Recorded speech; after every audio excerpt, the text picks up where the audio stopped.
کہی گئی ہے، اس کی جو موضوعاتی اہمیت ہے کیا ہے، وہ بات کیسی یعنی کہ کس انداز، طرح یا طرز میں کہی گئی ہے، اور وہ طرز، انداز یا کس طرح کتنی جو اس میں کشش و دلچسپی ہے اور بامعنی ہے۔ جذبات، خیالات، افکار اور واقعات یا حادثات کا جو اظہار ہے کب اور کس ترتیب سے کیا گیا ہے۔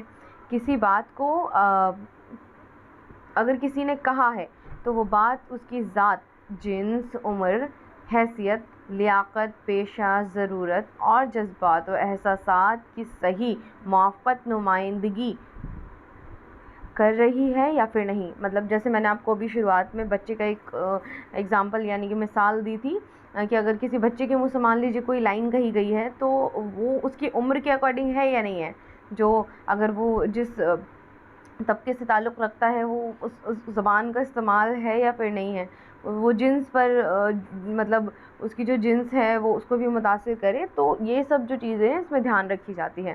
اس کا جو لہجہ ہے وہ کیسا ہے، کسی فن پارے یا ادب پارے میں کیا کہا گیا ہے اور کیوں کہا گیا ہے، کب کہا گیا ہے اور کیسے کہا گیا ہے، اور ان سب کی جو معنویت ہے وہ کیا ہے۔ کسی متن کی جو ہے تعمیر، تشکیل، تعبیر و تفہیم اور اس قدر پیمائی کے لیے معانیاتی لحاظ سے لفظ جو ہے، فقرے ہیں، جملے ہیں، اقتباس یا مکمل متن کو اکائی تصور کرنے پر کس نوعیت کے معنی برآمد ہو رہے ہیں۔ اگر ہم تنقید کی تعریف کے بارے میں بات کریں یا تنقید کے بارے میں اور جانیں تو جو ہے ولیم ہنری ہڈسن ہیں، ان کے مطابق وہ لکھتے ہیں کہ جو تنقید ہے، تنقید وہ ادب ہے جو ادب کے متعلق لکھا گیا ہو اور جس میں خواطر جمانی یعنی کہ خواہ کا مطلب ہوتا ہے جو اس کے متعلق ہے یعنی کہ جو پسند میں کہی جا رہی ہے، خواطر جمانی کرنے کی کوشش کی گئی ہو، خواہ تعریف و توصیف کی یا تجزیہ و تشریح کی۔ شاعری، ڈرامہ اور ناول راست ہستی سے بحث کرتے ہیں، لیکن تنقید وہ ہے جو شاعری، ڈرامہ، ناول اور خود تنقید سے بحث کرتی ہے۔ اور اگر ہم بات کریں بقول آل احمد سرور کی تو وہ کہتے ہیں کہ تنقید دودھ کا دودھ اور پانی کا پانی الگ کر دیتی ہے۔ تنقید وضاحت ہے، تجزیہ ہے، تنقید قدریں متعین کرتی ہے، ادب اور زندگی کو ایک پیمانہ دیتی ہے۔ تنقید انصاف کرتی ہے، ادنا اور اعلیٰ، جھوٹ اور سچ، پست و بلند کے معیار قائم کرتی ہے۔ تنقید ادب میں اتحاد کرنے اور محفوظ رکھنے دونوں کا کام انجام دیتی ہے۔ وہ بد شکینی بھی کرتی ہے اور بدگیری بھی۔ تنقید کے بغیر ادب ایسا جنگل ہے جس میں پیداوار کی کثرت ہے، موضوعیت مطلب موضوعیت اور قرائن کا پتہ نہیں۔ تنقید کے جو ہے کی تعریف ہم نے دیکھی تو اس کے علاوہ جو ہے اگر مختلف نقادوں کی آراء یعنی کہ رائے کی جمع ہے کہ آراؤں کی جائے کہ جائزہ لیا جائے تو اس کی جو تعریف ہے اس کے کردار اور طریقہ کار کو معروضی انداز میں کچھ اس طرح پیش کیا جا سکتا ہے کہ جو تنقید ہے، تنقید پیمائش و تجزیہ، رد و بدل، تعریف اور توصیف، تعبیر و تشریح اور قدر شانی کے بعد قدر پیمائی اور بعض اوقات فیصلہ مطلب جو ہے فیصلہ قدر کرتی ہے۔ اور جو تنقید ہے وہ شعر و ادب کی جانچ پرکھ، اچھے برے اور کھرے کھوٹے میں تمیز کا نام ہے۔ تنقید ایک کسوٹی ہے جس پر ادب پارے کی قدر و قیمت کو پرکھا جاتا ہے، یعنی کہ وہ جو ادب پارہ لکھا ہے اس کی اہمیت کیا ہوگی۔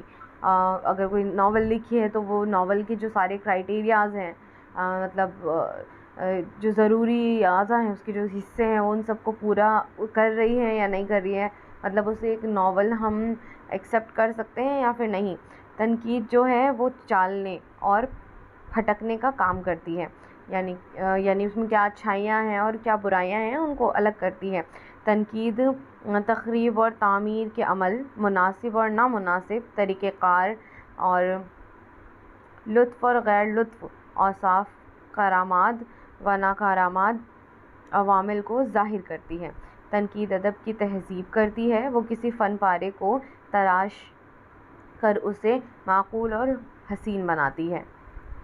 اس کے علاوہ تنقید جو ہے وہ کسی متن کے غل اور جز یعنی کہ اجزاء کے ایک دوسرے پر منحصر اور منتقل ہونے کی راز یا اثر سے پردہ اٹھاتی ہے۔ تنقید کسی فن پارے کی کہی اور انکہی باتوں کی توضیح، واضح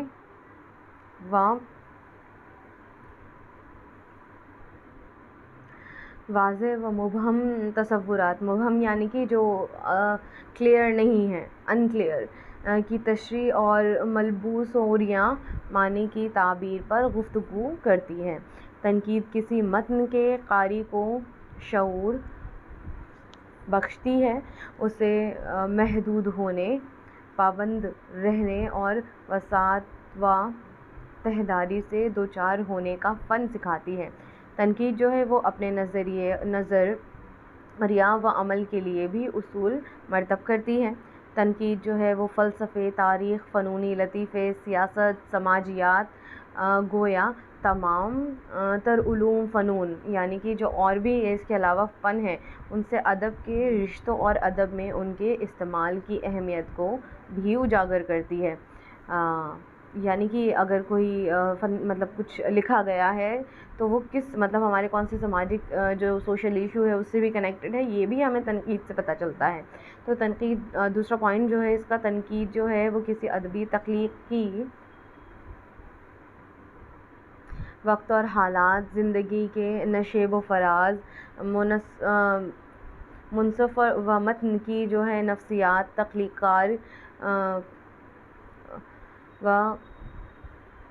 کار و کردار کی جو ہے سماجیت، اور تخلیق کی زبان یعنی اس میں برتے گئے الفاظ کی جو ترتیب ہے اور استعمال کو نظر میں رکھتے ہوئے معنی کی جہتوں سے معقول ترین جہت کو روشن کرتی ہے۔ دراصل تنقید جو ہے وہ تخلیق کار اور قاری کو عرفان عطا کرتی ہے۔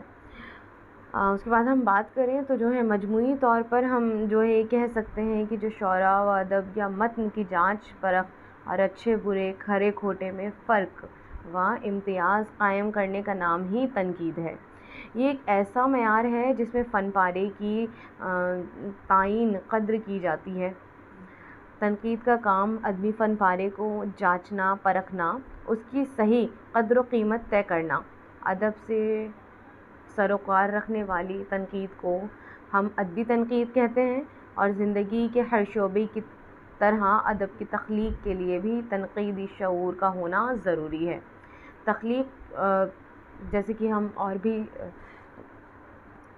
زندگی میں بھی ہم جو واقعات گزرتے ہیں اس میں جج کرتے ہیں کہ یہ ٹھیک نہیں تھا اور یہ ٹھیک تھا، تو یہ کہیں نہ کہیں ادب میں بھی ہم کو ایسا نظریہ اختیار کرنا ضروری ہے، اور اس نظریے کی جو سمجھ ہے وہ ہم کو تنقید ہی سکھاتی ہے۔ تو تخلیقی عمل کے ساتھ ساتھ تنقیدی عمل بھی شروع ہو جاتا ہے۔ تخلیق کار اپنے اندر تنقیدی شعور بھی رکھتا ہے، جب ہی وہ تخلیق کا خاکہ تیار کرتا ہے اور اسے مختلف سطحوں سے گزار کر اس کی تکمیل کرتا ہے اور اسے ایک معیار عطا کرتا ہے۔ جو تخلیق اور تنقید کے مابین یعنی کہ دونوں میں گہرا رشتہ ہوتا ہے۔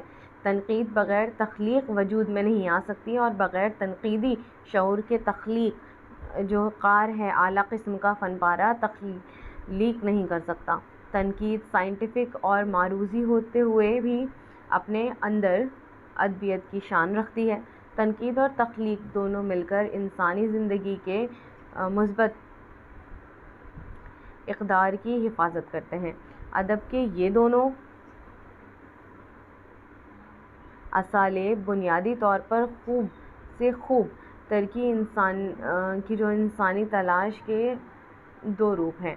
جو انسانی زندگی اور مادی دنیا کی نشیب و فراز میں ایک اہم رول ادا کرتے ہیں۔ یوں تو تنقید کے بنیادی مباحث بہت ہیں۔ تنقید کو کسی محدود دائرے میں قید نہیں کیا جا سکتا۔ اس کے اصول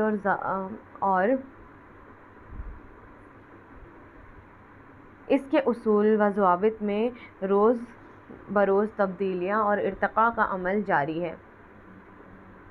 ایلیٹ کا کہنا ہے کہ ہر نئی نسل اپنے ساتھ نیا تنقیدی شعور لے کر آتی ہے۔ تخلیق پچھلے قائم کردہ تمام اصولوں کو پوری طرح قبول نہیں کر پاتی۔ گویا کہنا یہ چاہتے ہیں کہ ہر نیا فن پارہ اپنے لیے نئے تنقیدی نظام کا متقاضی ہوتا ہے، اور ہر نئی نسل کے لیے پرانے اصول مکمل طور پر اطمینان بخش نہیں ہو سکتے۔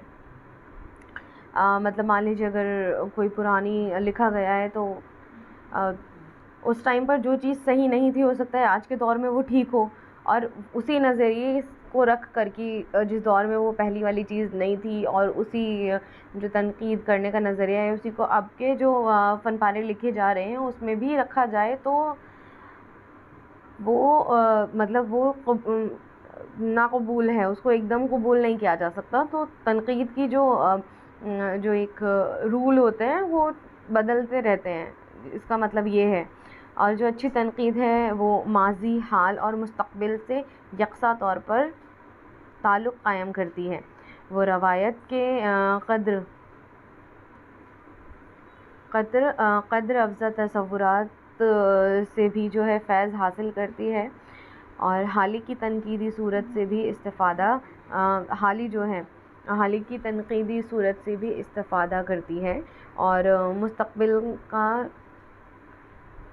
لائحہ عمل بھی تیار کرتی ہے۔ آل احمد جو سرور نے تنقید کے رول پر روشنی ڈالتے ہوئے کہا ہے کہ اچھی تنقید محض معلومات ہی فراہم نہیں کرتی، بلکہ وہ سب کام کرتی ہے جو ایک مورخ، ماہر نفسیات، ایک شاعر اور ایک پیغمبر کرتا ہے۔